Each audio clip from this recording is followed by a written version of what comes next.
नमस्कार. आज आपण चंपाकळी बनवणार आहोत. लहान मुलांना आवडणारी, चटकदार आणि खुसखुशीत.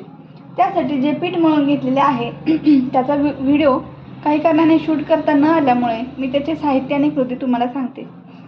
प्रथम एका भांड्यामध्ये 2 वाटी गव्हाचे पीठ, अर्धा चमचा हळद, 1 चमचा ओवा, 1 चमचा बडीशेप, 1 चमचा लाल तिखट, 2 चमचे कसुरी मेथी आणि चवीपुरते मीठ हे घ्यावे.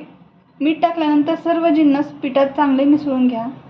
त्यानंतर त्यात 2 चमचे तेल किंवा तूप टाकून पिठाला चांगले चोळून घ्या. पीठ आणि तेल किंवा तूप एवढे एकमेकांसोबत चोळून घ्यावे की पीठ मुठीत दाबल्यानंतर त्याचा तसाच मुठीसारखा आकार बनावा. इतकं ते पीठ तेलाबरोबर मिक्स झालं पाहिजे. त्याच्यामुळं चंपाकळी किंवा कुठलाही पदार्थ असेल तो खुसखुशीत बनतो जास्त. त्यानंतर हळूहळू पाणी टाकत पीठ घट्ट मळून घ्यावे.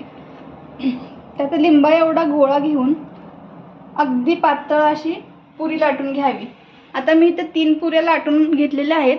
अगदी पातळ अशा पुऱ्या लाटून घेतलेल्या आहेत.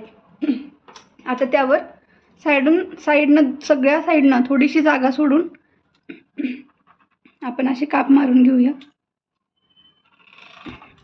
असे मध्येच फक्त उभे काप मारून घ्यायचे. अशा प्रकारे मधनं आपल्याला हव्या तेवढ्या पाकळ्यांच्या साईडनं काप मारायचे. फक्त सगळ्या साईडून जागा सुटली पाहिजे, म्हणजे पाकळ्या तुटणार नाहीत. आपण बरोबर रोल करू शकतो. अगदीच साईडून कमी जागा सुटली तर पाकळ्या तुटू शकतात. एकतर आपण उचलताना तरी तुटू शकतात, नाही तर तेलात गेल्यावर तुटू शकतात. सगळ्यांना असे बरोबर साईडनं थोडीशी जागा सोडून मध्ये बरोबर असे करून घ्यायचे. लहान मुलांना ही रेसिपी खूप आवडते. माझ्या बाळाला पण खूप आवडते, त्यामुळे मी सतत करत असते त्याच्यासाठी. शिवाय मोठ्या माणसांना सुद्धा चहाबरोबर किंवा कधी आधीमध्ये कधी तर खायला असं छान वाटू शकते. सगळ्यांना ही खुसखुशीत आणि चटकदार रेसिपी खूप आवडते.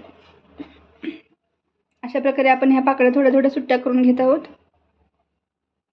एक एक पाकळी अशी सुट्टी केली म्हणजे तेलात गेल्यावर छान मोकळ्या होतात. आता असं एक साईडून आपण असं त्याला गोल करून घेत आहोत.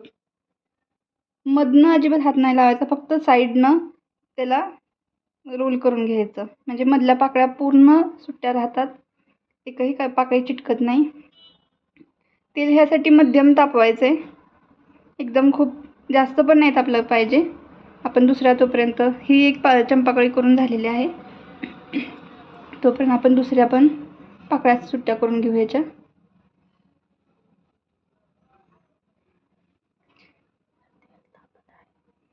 तोपर्यंत आपण तेल तापायला ठेवलेलं आहे.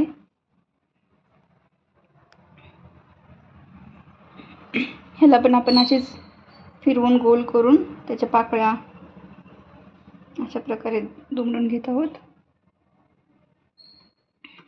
पाकळ्या गोल करून झाल्यानंतर साईडला शेवटी दोन्ही बाजूला चांगलं चिमटून घ्यायचं. त्यामुळं पूर्ण पाकळ्या सुटत नाहीत, एकदम छान कळी तयार होते. अशा प्रत्येक पाकळ्या सेपरेट झाल्या की तेलामध्ये छान खुलतात.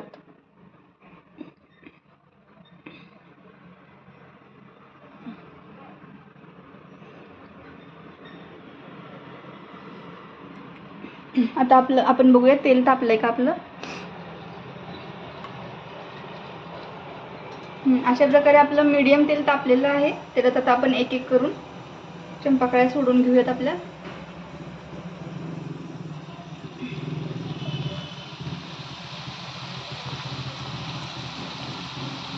अशा प्रकारे तेलात गेल्यानंतर आता हळूहळू पाकळ्या सुटायला सुरुवात झालेली आहे.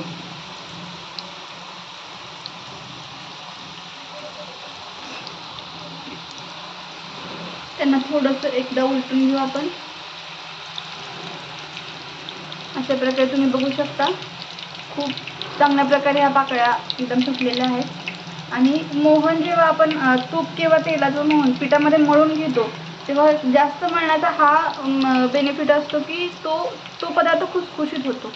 आणि तेल मीडियम तापलं असल्यामुळं तो चांगल्या प्रकारे राहतो. नाहीतर मग कमी तेल तापला असेल किंवा खूपच जास्त तेल तापला असेल तर तो करपतो एकतर आणि खुसखुशीत बनत नाही, तो एकदम मऊ पडून जातो.